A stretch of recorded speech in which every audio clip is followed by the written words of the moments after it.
So yes, if we go across the top and you've got insert, draw, design, transitions, animation, slideshow, and you click on the slideshow.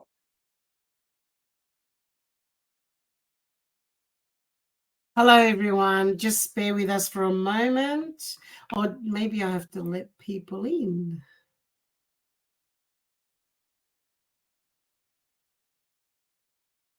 Maria, I think we have to let people in.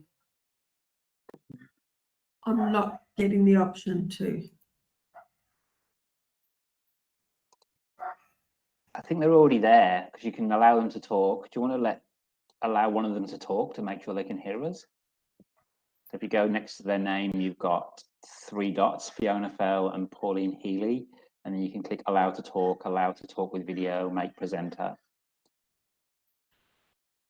I've just done that for Pauline. Good morning, Pauline. Can you hear me? She's got a blue circle whirring, so she's connecting her sound.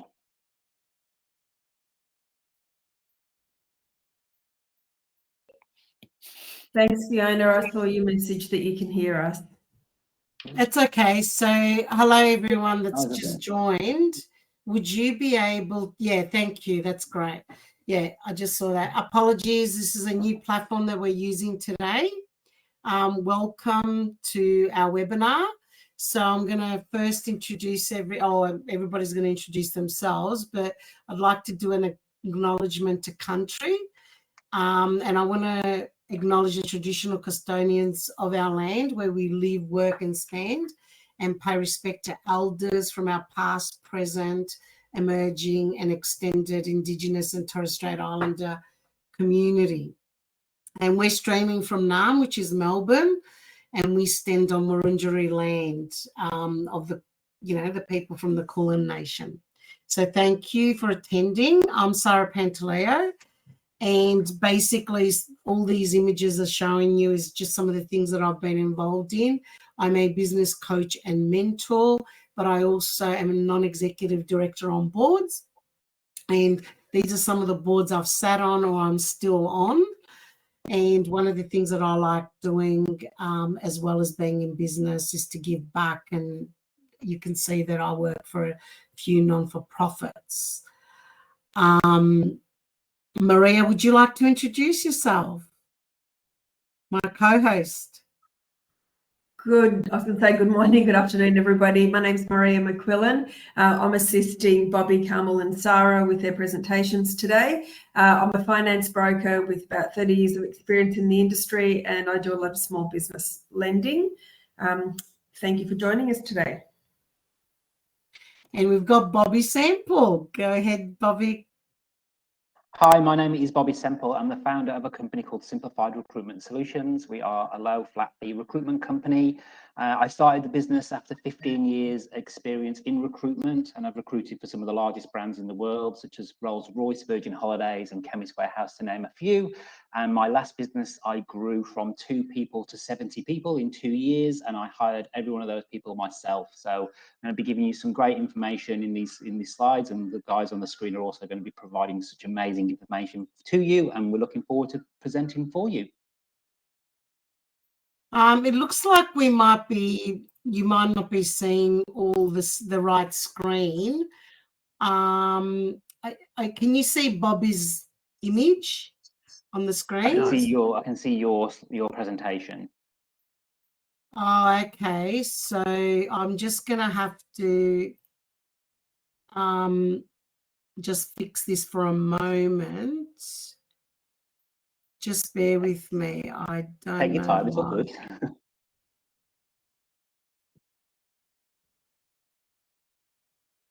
Am I still sharing there? Yeah. Can you see Carmel's face now? No, it's still your presentation. Right now, is it changing? Because I can't actually see the presentation on the screen. Yeah, so you'd have to go to the actual presentation itself and come out of Zoho, and then you'll be able to do it.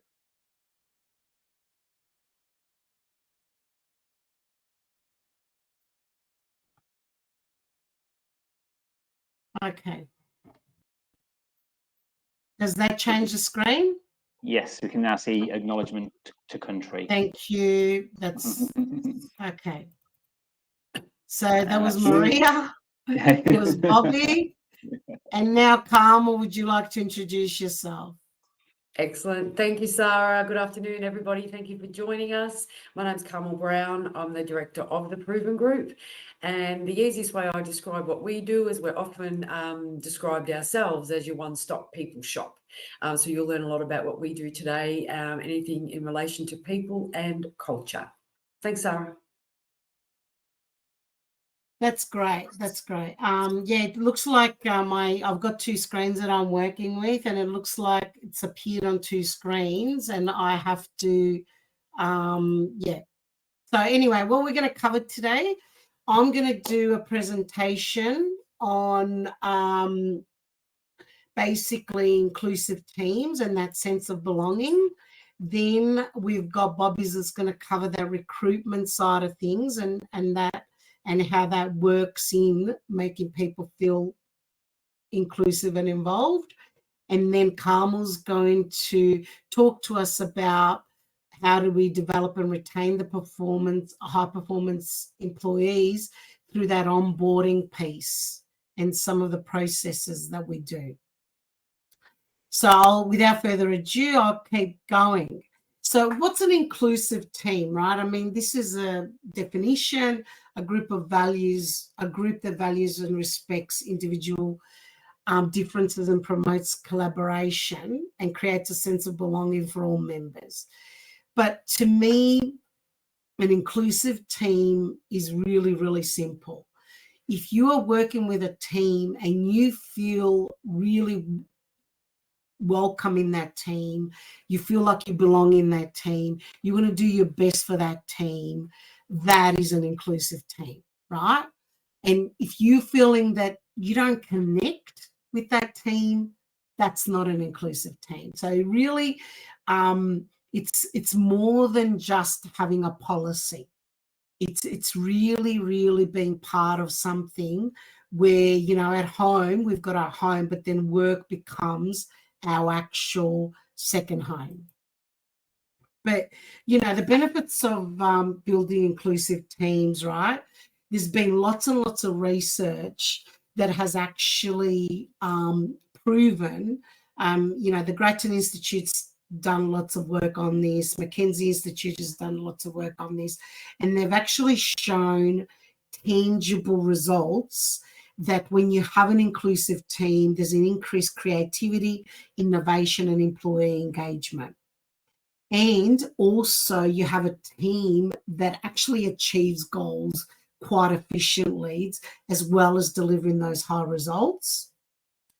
But what's really, really important, right, is that in an inclusive team, everyone feeds from each other. And I've seen this in action. I've seen a disruptive team that then started working really well because we created lots. I'm going to take you through some of the bits and pieces of what you need to do to create an inclusive team. But one of the things that I will say to you, being passive is not going to cut it. It absolutely will not cut it. So really for me, it's all about leadership. And, you know, a leader is not just a manager. A leader is someone that is being followed and has followers. And you as a leader in your business, do your team actually follow you? Are they being inspired by you? And really the leader's role, you know, I do believe in managing bottom up, but one of the things that I will say, the leader has to inspire for that to happen, right? So it's really important for the leader to actually be there setting the goals, because you can't have an inclusive team that's going to be highly effective if they don't know what they're heading. So you've got to, you know, work with the team to create that direction. So setting clear goals and then fostering that inclusive culture is really, really important. And what I've seen in action is that it takes you creating a diversity and then cultivating that inclusion. But then you've got to build that trust with the people. You've got to develop their skills, and you really have to understand what is happening to the group dynamics so that you can manage any conflict. And one of the factors that I found as well, when you've got some toxic teams, the leader might tell you what you're doing something wrong, and people will shut down because they don't really feel like it's a safe space to share when something's gone wrong and things go worse. But if you set up an environment where you recognize and celebrate success, and then when something goes wrong, we treat it as a learning exercise or a skill development exercise, it actually works really, really well. But, you know, setting clear goals, right, is not an easy task, because you first have to understand, what is our brand identity? What do we stand for? Do we all work as one? Do we have a compelling vision, right? How do we behave? Do we have a strategy? And are all our team aligned to that strategy? And what I used to see in corporate, because I worked in corporate and IT for many, many years, and I saw this too many times, that there was every single manual that you can imagine, right? But the roles were not aligned to the actual company strategy, and we were not all united. So really having that clear purpose and that clear vision, which does start from the leader, right? But then bringing the team along, right, and ensuring that what they do every day and their role description and what they do is aligned to that strategy. And when we get new people, we need to be agile to be able to change that, because, you know, roles do change over time. But what does embracing and cultivating inclusion mean? I'm only going to do the headlines on this, but there's a lot to it, right? And one of the things, I did my master's in diversity and inclusion, and one of the things that I found, which was very surprising in my research, is that not one of the businesses that I interviewed, of 15, had diversity and inclusion program. So Maria, it'd be a good time to ask, you know, our attendees, do they have that? Do they have a diversity and inclusion program?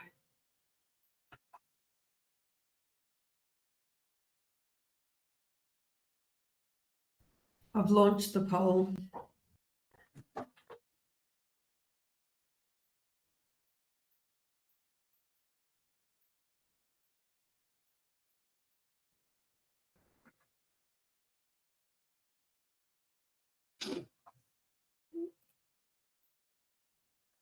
So virtually all attendees have said no. And that's what I found in my research. And it was really interesting to me. Two of those employers had over 200 employees. And the importance of, you know, what McKinsey Institute research tells us, with diversity of teams, you get diversity of thought. You don't get that same thinking, right? And it's not just, diversity is not just about culture. It is about culture. It is about your background. It is about sexual preference, all of kinds. It's about disabilities. Are we embracing, and, you know, people that may have some disabilities that could be amazing for our team, right? And what happens when you have this diversity of people, you will get diversity of thought. And it was really interesting in some of the research, a lot of the leaders, would you believe, right, are tall. They're tall, white males, because they thought that tall, white males are the best leaders. So what do you think they did? They hired tall, white males. So what do you think happened in that business? Everybody thought the same, because they all had similar backgrounds. So you don't get that innovation and that diversity of thought, right? So it's really, really important that you make it a conscious effort, right? And also, we come with our own biases. So I'm culturally diverse. So I might come with my biases. I realized at one point when I joined La Poquera, there wasn't much diversity, but guess what? They weren't all white males. They were all Italian males, right? So I had to actually make it really, really clear, because even growing up, I thought, oh yeah, men are in leadership, because that's how I grew up. So I had to really disrupt all of that and get rid of all my biases. And I started hiring different nationalities, different backgrounds, different sexual preferences, and started creating all that diversity, which I'll talk a little bit about later. There might be some unintended consequences in that as well that you have to manage, right? But creating the inclusive environment, you have to actually open that communication, bring things out in the open. Don't try and sweep things under the carpet. It's got to be a really open conversation, because otherwise you could have some negativity. But, you know, do you have a psychologically safe space? Because that's really, really important, that people are not scared, like I said earlier. Do you encourage risk taking? But when they do take the risk and it doesn't pan out, do you come down hard on them? What do you actually do? Is it a positive thing to make a mistake or a negative thing in your business? And also it's about that inclusive decision making, engaging with the team, actually getting that feedback and actually fostering that consensus, not that, oh yeah, I'm going through the process, yeah, and then you shut them down. I've seen this happen a lot on some of the boards that I've been on. I'm going to whiz through these because you'll be able to get a copy of them.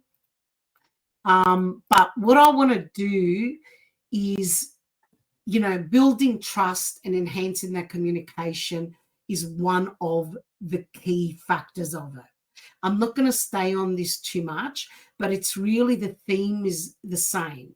Safe space, real true feedback, really listening with empathy. And one of the things that I endorse is not just understanding the individual needs, but understanding the group dynamics. How are they behaving with each other? How are they working together? Are they working well together? And do you have your finger on the pulse and actually watching that dynamic?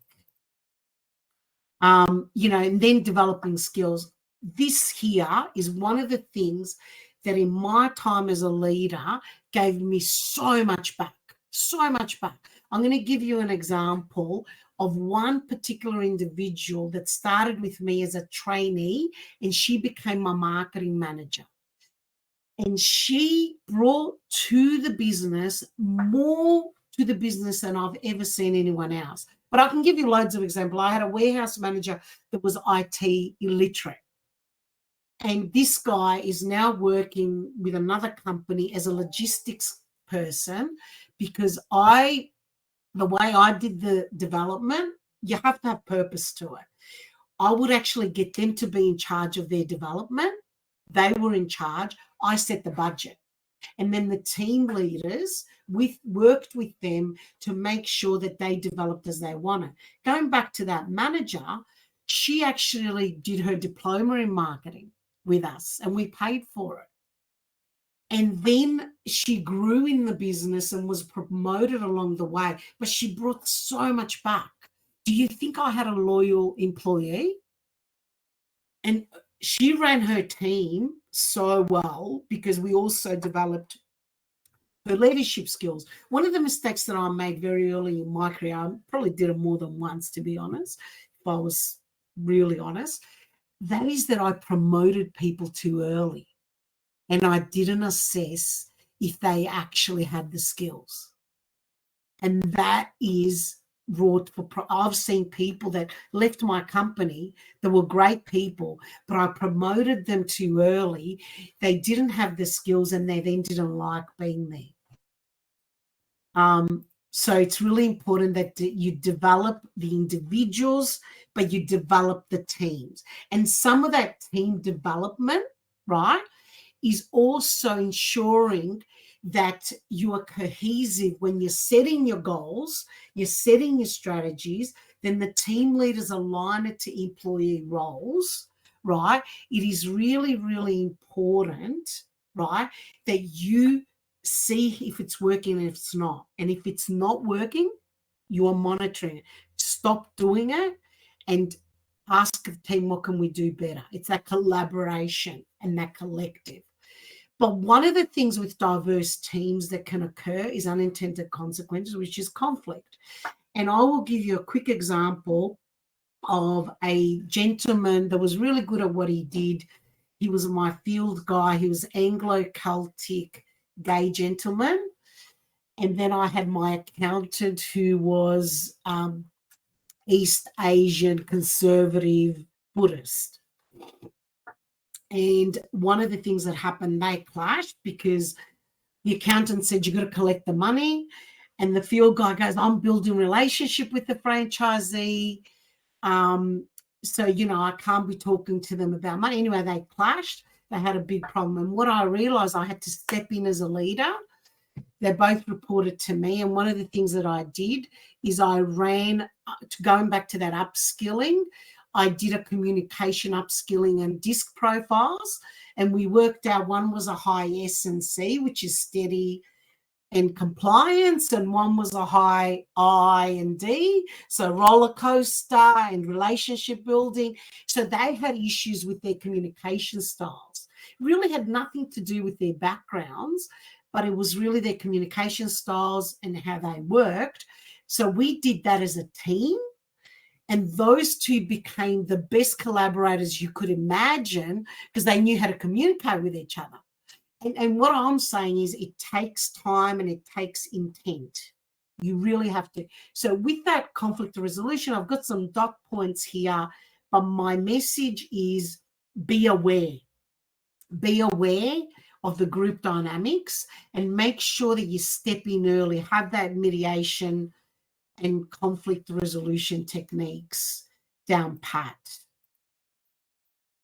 And recognizing and celebrating achievements. One of the things that we did is we did put a reward mechanism, but how it was different. Our reward and recognition system was a little bit different because it wasn't just your boss giving you a voucher. So we put in a whole program that you could do a peer-to-peer recognition, you could do individual recognition, and you could do group recognition. And we obviously had the end of year award for teams and individuals, but one of the things that worked so well was we had thank you cards, we had movie tickets, we had Visa monetary reward systems. But what was important is when they did a peer-to-peer, they respected them more because it was, they could do it for their peers, they could do it for another team. So they had that collaboration with each other individually and the team. What are some of the pitfalls if you don't do it well? If you say, yeah, I'm going to have a diversity and inclusion program, tick the box, done. Rio Tinto did that. That went really well for them. I don't know if you know what happened there. They had all the policies and procedures that you can imagine in the world, but they had a toxic environment of bullying, harassment, and they had all sorts of problems, right? So the tick box does not work. If you think you can have a policy and it's done the deed, it's not going to work for you, right? As a leader, you need to be present. You need to be aware. You need to be agile. And don't always tell your team when they're doing something wrong. Make sure you tell them when they're doing something great. And when there is something that didn't go wrong, let's assess. Don't focus on the person. Focus on what went wrong. What can we do differently? Have a little bit of a post-mortem. And stay aware of your team dynamics. I'm going to whiz through because I'm running a bit late. There's some tips there. We'll send you a copy of the presentations. And if it's okay with everybody, unless, do we have any burning questions?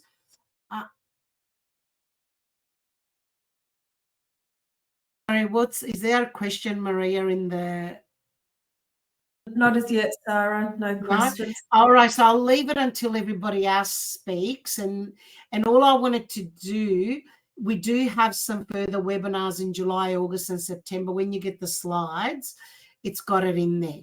Okay, so I'm going to stop sharing now, and then Bobby is going to start sharing.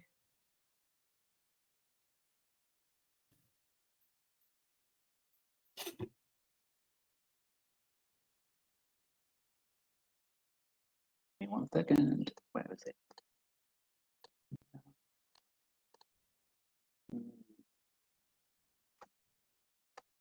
No, it won't let me do it. No? So did you want me to Oh, share no, your got it. presentation? Sorry, I got it. Got it? I got it. Yeah. Got it in the end.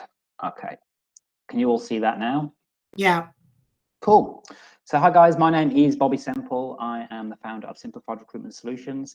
And when we talk about recruitment, it is really marketing. You're talking about attracting people to come and not buy products from you, but coming to work for your brand or work for your company.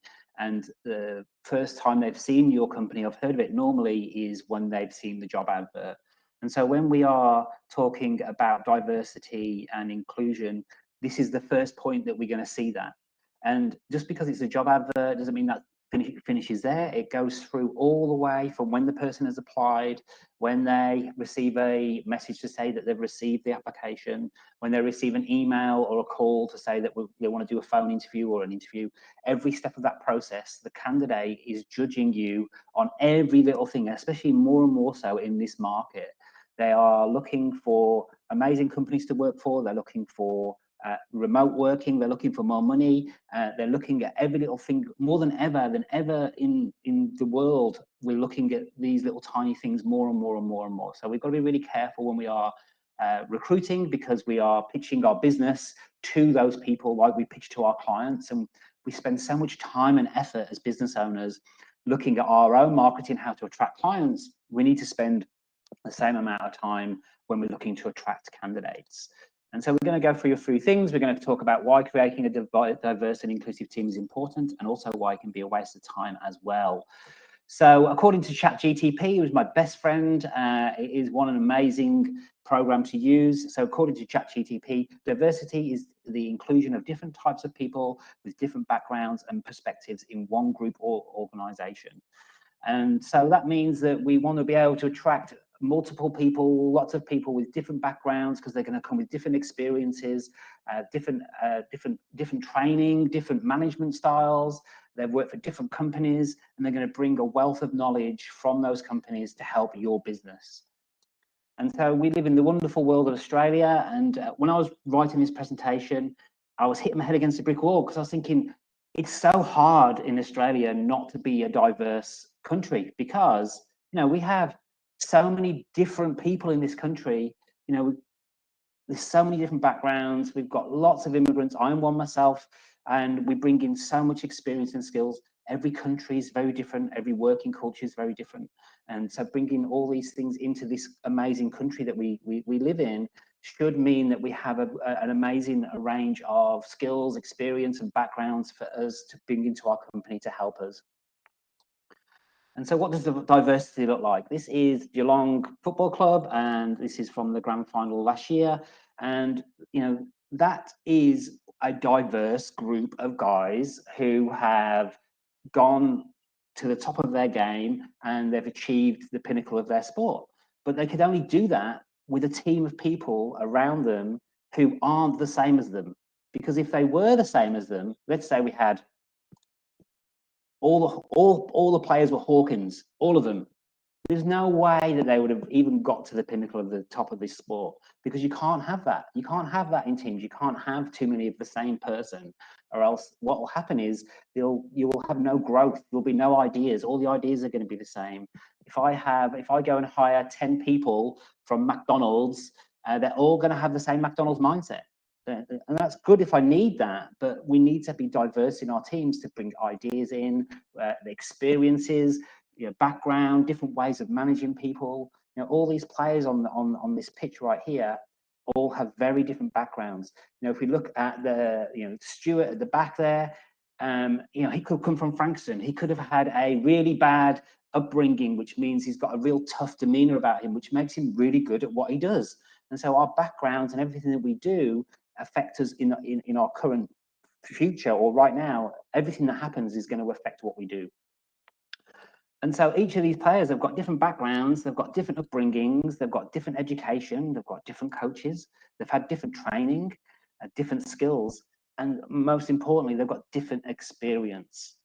By bringing in people into your business who have different experience to you means that you have that experience. You have that experience from them rather than you trying to be everything. But we have to be able to use that experience. And so when we are writing the job advert, we need to think about what kind of background is this person going to come from? What kind of upbringing might they have? What's their education? Have they had coaching? Have they had training? Have they had skills? Sometimes it can be easier to go, okay, well, I don't want anyone to have anything like that. And so that's where we then bring in someone who might need a lot of training because we want to mold that person, but they're still going to have education. They're still going to have some sort of training through something.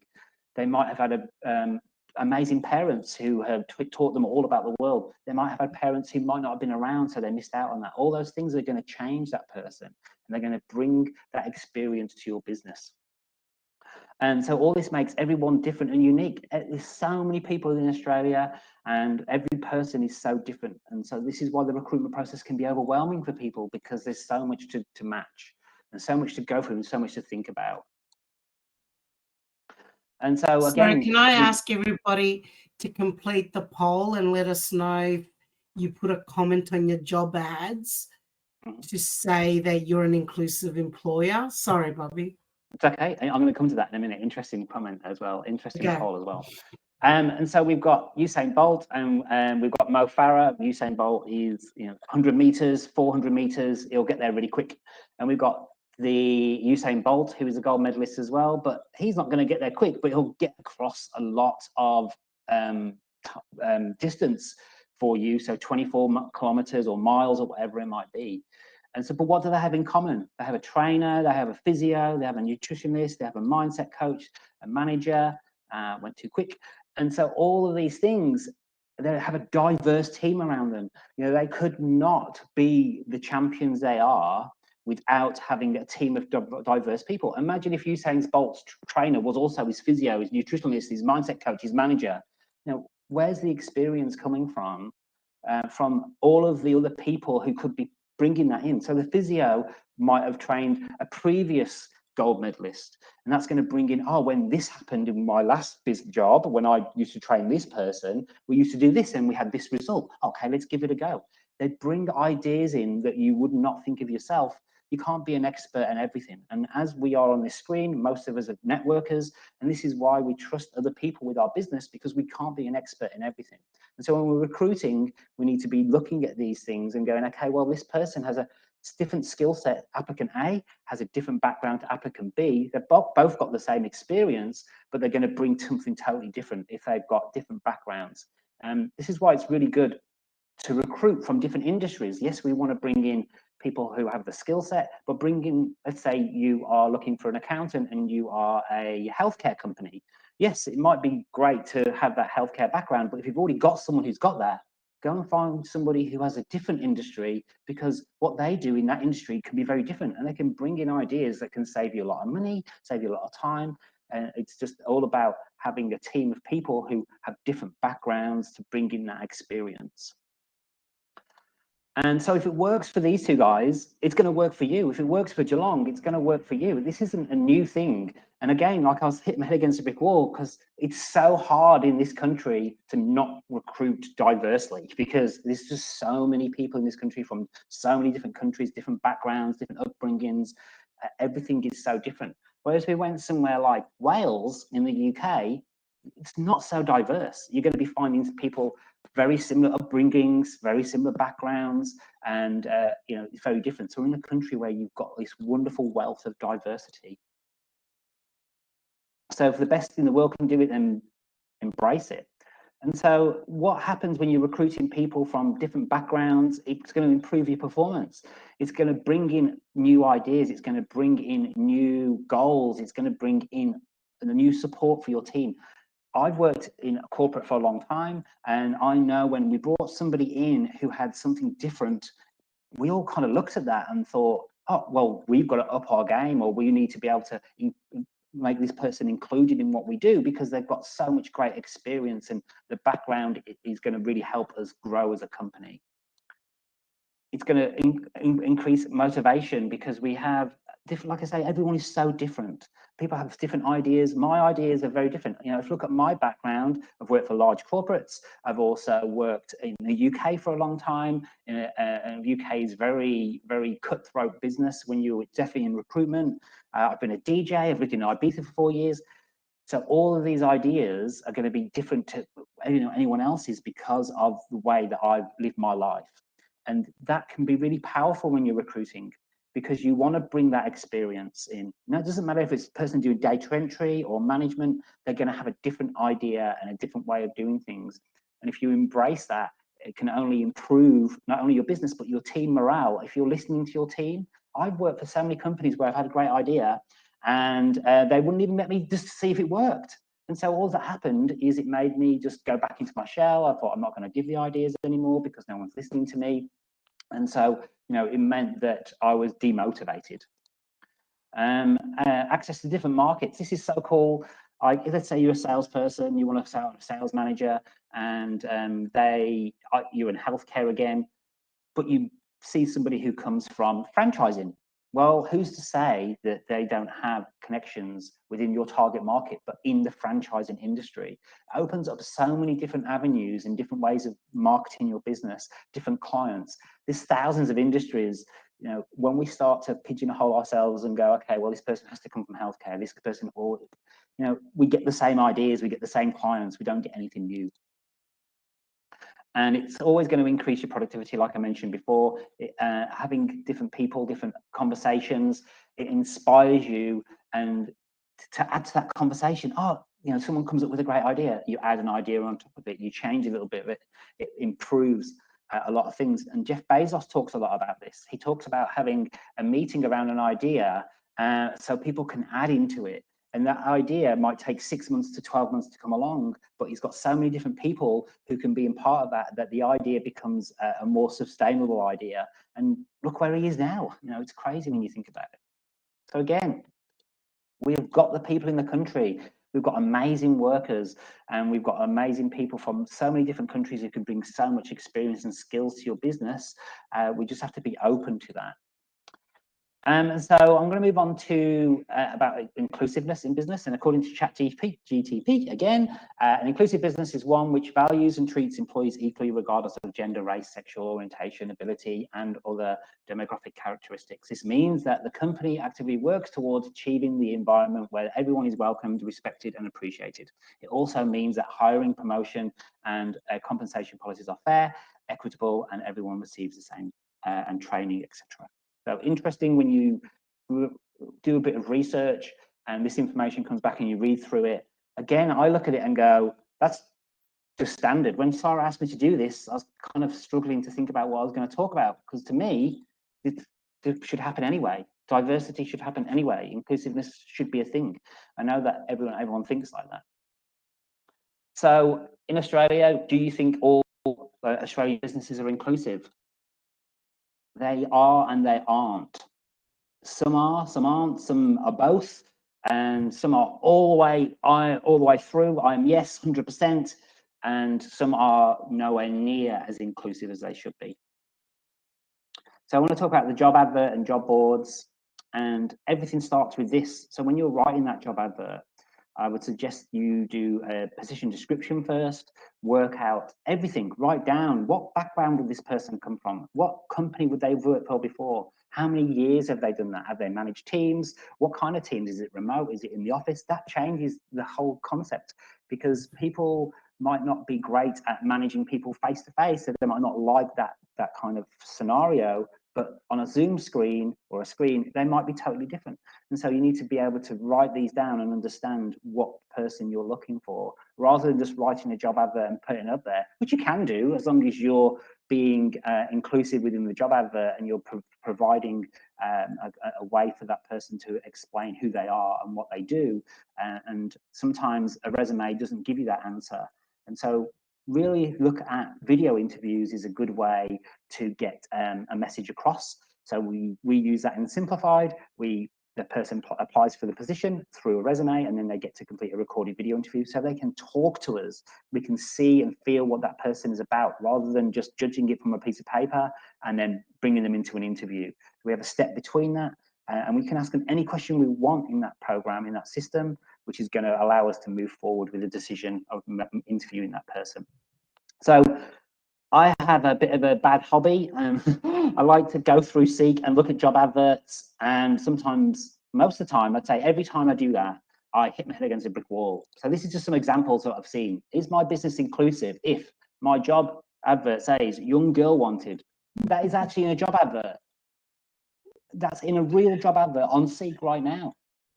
Do you think that all that's going to say to people who aren't a young girl is, well, that's a bit full on, like to actually write that in there.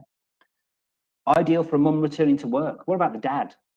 What about the man? Why does it have to be a person returning to work? Why can't it just be someone who's looking for part-time work? Or why can't it be someone who's looking to get back into it after injury or whatever? As soon as we start putting these things in the job advert, it just minimizes it minimizes the people who want to apply for it. It also gives you a bad rep. Remember, you're marketing your business. So imagine if I saw this and I was your ideal client as well. You might be a franchise, you might be La Porchetta as an example. And if I saw that in La Porchetta in an advert, would I want to go and eat in there? I'd be looking at it going, that's not on. Why is it only for women? Or why is it only for a month? This one drives me mad. Junior required. I get it, guys. I get it. I understand that you don't want to pay a certain award rate. But you can't do that. You can't just say junior required. It's not inclusive. Like, what about all the other experience? What happens if you find somebody who maybe retired, right? Yes, you might have to pay a bit more, but the experience and knowledge they're going to bring could change the stuff. But you don't have to write junior required if you want a junior. You can just shortlist and review those resumes as you need. It's pretty easy to see the experience on the resume. So don't put it in, because it just gives you a bad name, and people will start naming and shaming. You're going to start to see it. We do a lot of groups on Facebook, and people complain about things like this. So make sure you're not giving yourself a bad name. So that is not an inclusive business at all.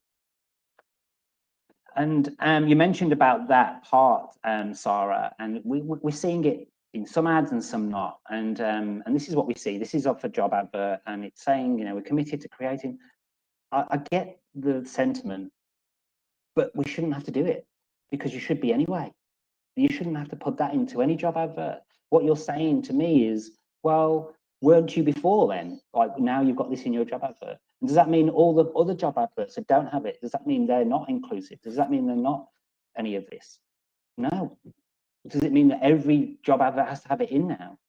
Like, I understand what we're trying to do, but we should be doing it anyway. We shouldn't need to go out there and go, this is what we want people to come into. We want people from these backgrounds. We shouldn't have to say that, because it should already be that. Sorry, Bobby. So a great way to do that is by saying we encourage all people with all abilities to apply, rather than making this kind of statement. I guess if I look at it and I was disabled and you didn't have that on there, I would still apply for the job. Why wouldn't I? What makes you not apply for it? So I get it, I understand, but sometimes we can go over the top, and I think that also, and we're going to get to another point in a moment, but you can only say this if you are inclusive, and 95% of people who are advertising on Seek anyway, who have this, are not, and I'll tell you why. Because of this COVID-19, right? We all know we've been through it. We all know that people are vaccinated, people aren't vaccinated. Whatever you believe, that's totally up to you. But when we start to brag about how inclusive we are, and there is actually no mandate anywhere in Australia, apart from healthcare, that states that you have to be vaccinated to go and work. And so in Queensland, you have to be vaccinated really to go and work in healthcare and hospitals, etc. I kind of understand that. But I've seen job adverts where you work from home. It's an administrator role, sales, customer service. All these positions are real positions that I've seen that you have to have a vaccination to be able to go and work in them. So how is that inclusive? If you're saying that you can be disabled, you can be gay, you can be straight, whatever you want, but if you're not vaccinated, no way. You're missing out on people who want to come and work for you. And if they're not vaccinated, they're never going to come and buy from you again, because they're looking at that and going, well, you're saying you're inclusive, and now you're saying that I've got to be vaccinated to come and work for you. And I know we've got people looking from Vic. It's the same in Vic. I thought when I researched this, I thought Vic's still going to have the mandate. There's no mandate. So why are we still allowing ourselves to go out there and say we're inclusive when we're not? You can't have it both ways. You can't say, yeah, we want gay people to come and work for us. We want these people to come and work, wherever it might be. But oh no, if you haven't had the jab, you can't come and work for us. It's exactly the same. You can't have one without the other. You can't say you're inclusive and not include everybody. And so if you truly want to be inclusive, you must include everybody. That's a beautiful line at the end. And so I wanted to move on to why, Sorry, Bobby. Yeah. I know we're running out of time, but there's a couple of questions that I thought you might want to quickly address. I've just got one more slide. I've got 2 slides to go and I'm done. I'll be 2 seconds. Yeah, okay. And then there's 2 questions for you to answer as well. Cool. So recruitment takes a lot of time, especially in this environment. And so sometimes we can cloud our judgment because we're being told by people on the screen, the experts, oh, it's great to be diverse, it's great to have inclusive team. That's all great, but if you don't have the time to go through that process, to really interview them properly, to understand that person, it's better to hire the best person you can and move on with your business. I did it with my previous business from 2 people to 70 people. We went from a $70,000 turnover year 1 to 4.5 million year 2. I recruited the best person out of that every time I moved forward with my business. If you have the time and the patience and the team to do it and wait for that right person with the right background and the diversity, and you want to include people, then go ahead and do that. But if your business is critically waiting for this person, don't wait around. Go and use your probation period to your advantage. And that is me, guys. If you would like to reach out to me, my details are on the screen and I'd love to answer those questions for you. Can you see the question? So we'll let Carmel do her part, Sure. and then Bobby can answer those questions, if that's okay. Go ahead, Carmel. While Carmel is setting up her screen, just as a matter of interest, one of the people that a few of the people that I questioned on my research, the thing about that bias is that one particular franchisor had 87% of their team Anglo-Celtic, but all their franchisees were East Asian. So it's really important that you know your audience as well and you reflect your customers. Sorry, go ahead, Carmel. You're on.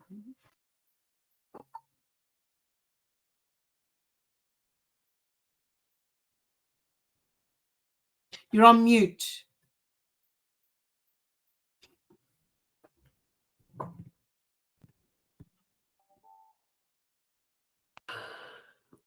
It's a beautiful thing, all this technology, isn't it? Right, so if I share my screen. Yeah, so also you stop sharing. You stop sharing. Yep. Can you see it now? Yeah. Okay, perfect. Okay, so beautifully said, Bobby, and I resonate with a lot of what both you and Sara have said, and especially with the diversity and inclusion. I know I certainly wouldn't be as successful where I am today without the extensive experience and skills and knowledge of my team, and they have all of that in addition to what I have. So I totally understand. But I wanted to just speak with you today about the importance of compliance and actually onboarding. This is where if you get this wrong, you can undo all of the hard work of what Sara and Bobby have just actually been through. We talk about how good HR systems, they're just like insurance. You hope you never need it, but you're awfully glad you've got it when you do. So starting with compliance and even a HR system as well is, I will touch on HRIS. With the HRIS, that is a platform, in particular the one that we use. It's actually backed by a legal firm in Sydney. And the good thing about a HRIS system is that all those policies, procedures, employment contracts, position descriptions can all be stored in this system. And they can be accessed by a mobile phone. They can be accessed by your iPad. With the one that we use in particular as well, it also has the safety module. So it's great for those organisations that if you need to take a photo of something on site there and then and send it back to say that this is a hazard or this needs to be addressed, that's why I wanted to include the HRIS first up, because a lot of businesses think having your policies and procedures, it's just like a manual that sits on a bookcase, or no one reads it, or they might tick and flick. But also too, with the HRIS, it being talking about inclusivity and diversity, is some that those that actually have a language barrier or the literacy, numeracy, need to be inclusive with people from all sorts of backgrounds. In compliance as well is also, we talk about employee rights, their working hours. And of course, this is a whole another topic, but then, you know, award rates, how much we're paying them, the increase that's about to come in. It's never been so high in all of my time anyway. So I wanted to touch on the Australian employment legal framework, and the way we describe it to our clients is it's just like a cake. It's very layered, and you actually need to read through all of the layers together. Once again, like cutting a piece of cake. So it does include employment contracts. There's enterprise agreements. That's massive at the moment, especially with this new wage rise coming in. And I know my team with the industrial relations space, they're very busy working with organisations. They're the modern awards, Fair Work, and National Employment Standards.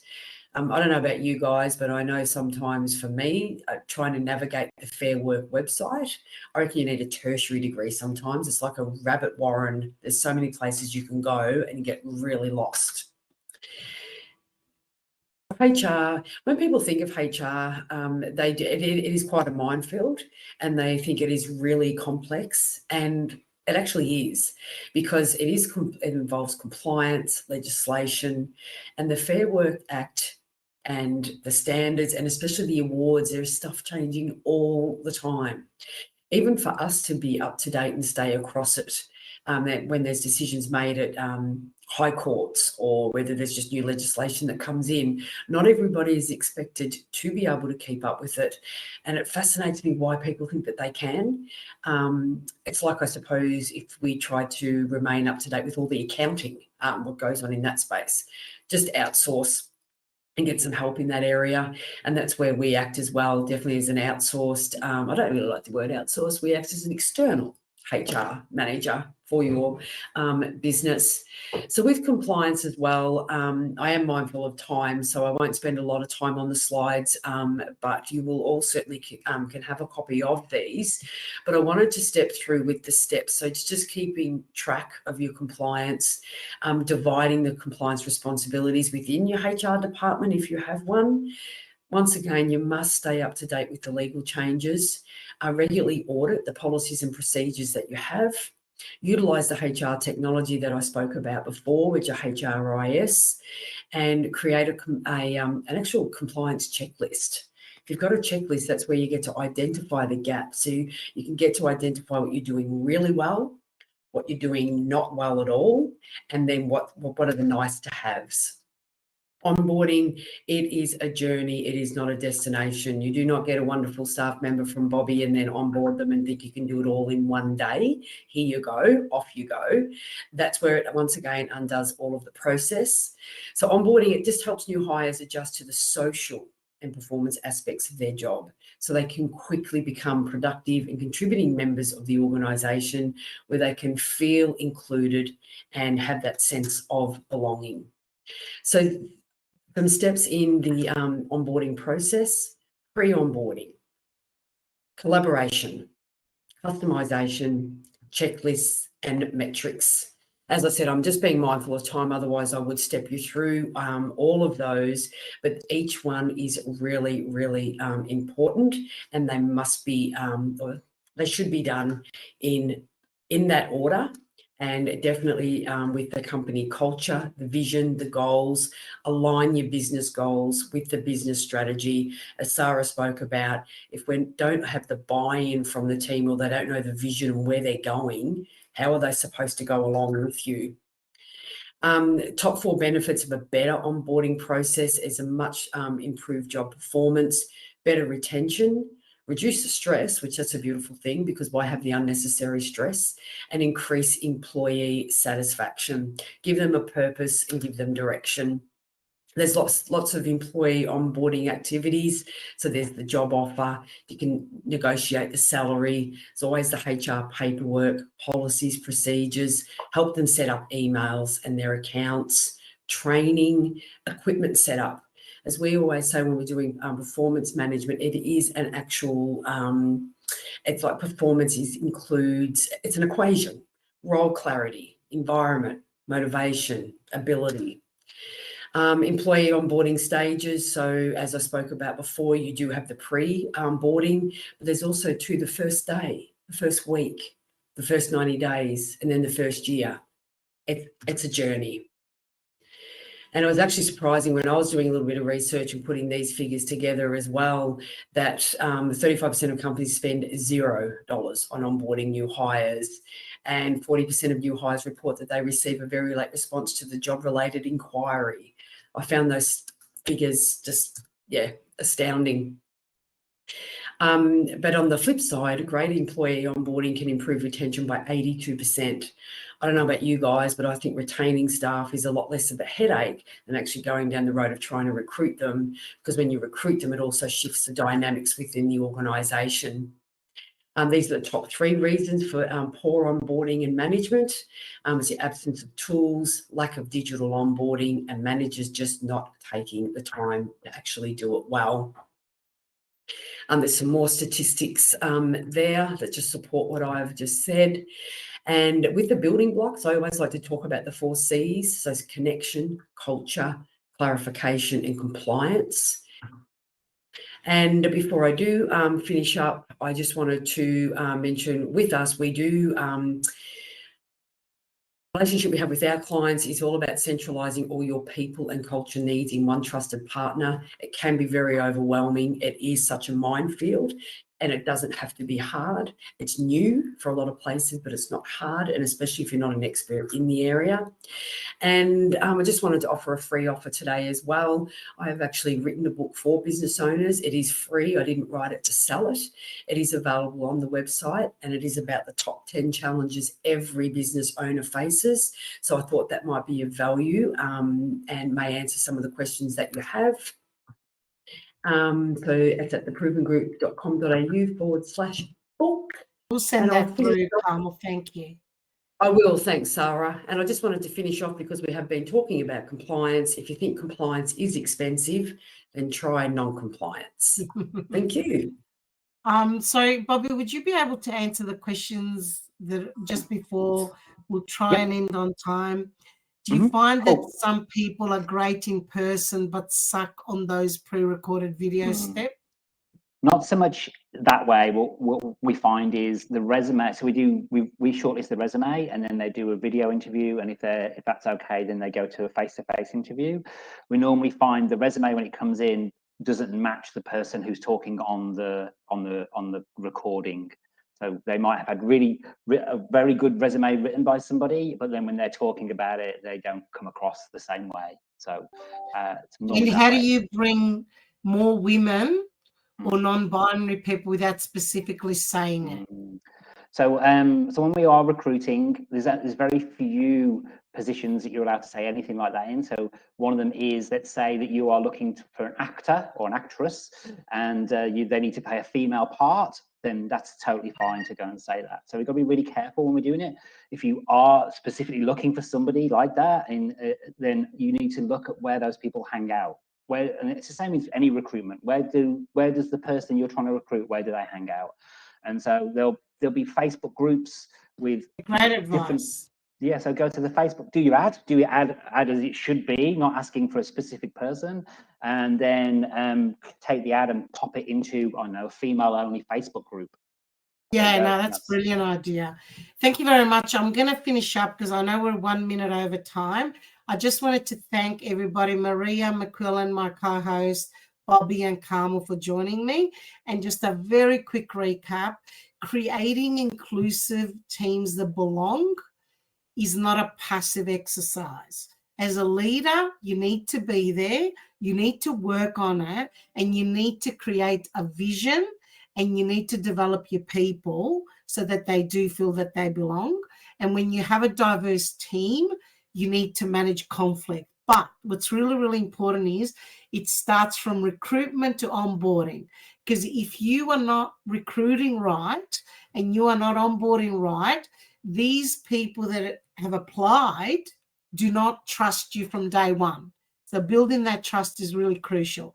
Thank you very much for joining today. You'll get a copy of the recording and I will send you a separate email with the presentations. And if you want to contact any of us, you know where to find us. Thank you, everybody. Bye.